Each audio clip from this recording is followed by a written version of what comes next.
जय गुरु जी। शिव महापुराण श्री रुद्र संहिता 15वां अध्याय। सृष्टि का वर्णन। नारद जी ने पूछा, हे पितामह, आपने बहुत सी ज्ञान की बातें, उत्तम बातों को सुनाया है। कृपया इसके अलावा और जो भी आप सृष्टि एवं उससे संबंधित लोगों के बारे में जानते हैं, हमें बताने की कृपा करें। ब्रह्मा जी बोले, मुने, हमें आदेश देकर जब महादेव जी अंतर ध्यान हो गए, तो मैं उनकी आज्ञा का पालन करते हुए ध्यान मग्न होकर अपने कर्तव्यों के विषय में सोचने लगा। उस समय भगवान श्री हरि विष्णु से ज्ञान प्राप्त कर मैंने सृष्टि की रचना करने का निश्चय किया।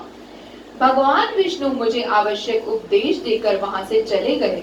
भगवान शिव की कृपा से ब्रह्मांड से बाहर वैकुंठ धाम में जा पहुंचे और वहीं निवास करने लगे।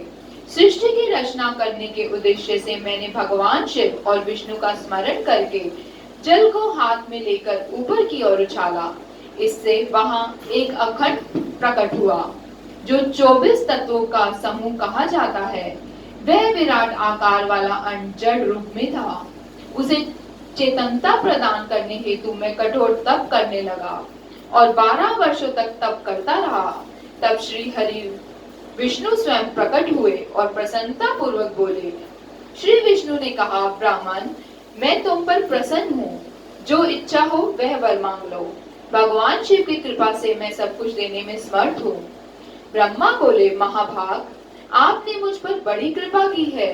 भगवान शंकर ने मुझे आपके हाथों में सौंप दिया है। आपको मैं नमस्कार करता हूँ।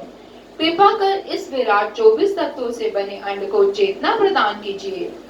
मेरे ऐसा कहने पर श्री विष्णु ने अनंत रूप धारण कर अंड में प्रवेश किया। उस समय उनके सहस्त्रों मस्तक, सहस्त्र आंखें और सहस्त्र पैर थे। उनके अंड में प्रवेश करते ही वह चेतन हो गया।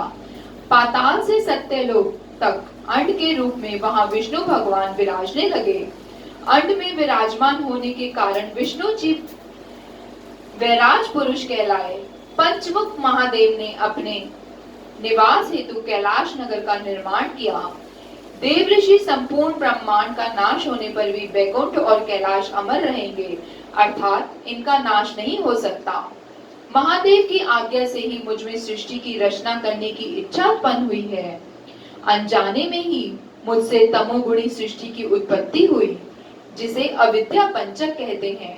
उसके पश्चात भगवान शिव की आज्ञा से स्थार वासक संज्ञक वृक्ष, जिसे पहला सर्ग कहते हैं, का निर्माण हुआ, परंतु पुरुषार्थ का साधक नहीं था। अतः दूसरा सर्ग तिर्यक श्रोता प्रकट हुआ। यह दुखों से भरा हुआ था। तब ब्रह्मा जी द्वारा उदर श्रोता नामक तीसरे सर्ग की रचना की गई। यह सात्विक सर्ग देव सर्ग के नाम से प्रसिद्ध हुआ। यह सर्ग सत्यवादी तथा परम सुखदायक है। इसकी रचना के उपरांत मैंने पुनः शिव चिंतन आरंभ कर दिया। तब एक रजोगुणी सृष्टि का आरंभ हुआ, जो अवाक श्रोता नाम से विख्यात हुआ। इसके बाद मैंने 5 विकृत सृष्टि और 3 प्राकृत सर्गों को जन्म दिया। पहला महतत्व, दूसरा भूतों और तीसरा वैकारिक सर्ग है। इसके अलावा 5 विकृत सर्ग हैं। दोनों को मिलाकर कुल 8 सर्ग होते हैं। नवा कुमार सर्ग है, जिससे संत संदन कुमारों की रचना हुई है। संत आदि मेरे 4 मानस पुत्र हैं, जो ब्रह्मा के समान हैं। वे महान व्रत का पालन करने वाले हैं। वे संसार से विमुख एवं ज्ञानी हैं। उनका मन शिव चिंतन में लगा रहता है। मुनि नारद, मेरी आज्ञा पाकर भी उन्होंने सृष्टि के कार्य में मन नहीं लगाया। इससे मुझ में क्रोध प्रवेश कर गया। तब भगवान विष्णु ने मुझे समझाया और भगवान शिव की तपस्या करने के लिए कहा। मेरी घोर तपस्या से मेरी भौं और नाक के मध्य भाग में महेश्वर की 3 मूर्तियां प्रकट हुई, जो पूर्णाश, सर्वेश्वर एवं दया सागर थी, और भगवान शिव का अर्धनारीश्वर रूप प्रकट हुआ। जन्म मरण से रहित परम तेजस्वी स्वर्ग नीलकंठ साक्षात उमा वल्लभ भगवान महादेव के साक्षात दर्शन करके मैं धन्य हो गया।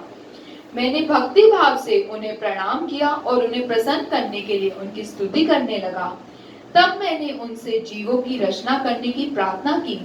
मेरी प्रार्थना स्वीकारते हुए देवादिदेव भगवान शिव ने रुद्र गणों की रचना की। तब मैंने उनसे पुनः कहा, देवेश्वर शिव शंकर, अब आप संसार की मोह माया में लिप्त ऐसे जीवों की रचना करें जो मृत्यु और जन्म के बंधन में बंधे हुए हों। यह सुनकर महादेव जी हंसते हुए कहने लगे। शिव जी ने कहा, हे ब्रह्मा, मैं जन्म और मृत्यु के भय में लिप्त जीवों की रचना नहीं करूंगा, क्योंकि वे जीव संसार रूपी बंधन में बंधे होने के कारण दुखों से युक्त होंगे। मैं सिर्फ उनका उद्धार करूंगा, उन्हें परम ज्ञान प्रदान कर उनके ज्ञान का विकास करूंगा। हे प्रजापते, इन जीवों की रचना आप करें। मोह माया के बंधनों में बंधे इस प्रकार के जीवों की सृष्टि करने पर भी आप इस माया में नहीं बंधेंगे। मुझसे इस प्रकार कहकर महादेव शिव शंकर अपने पार्षदों के साथ वहां से अंतर ध्यान हो गए। श्री रुद्र संहिता 15वां अध्याय समाप्त। जय गुरु जी।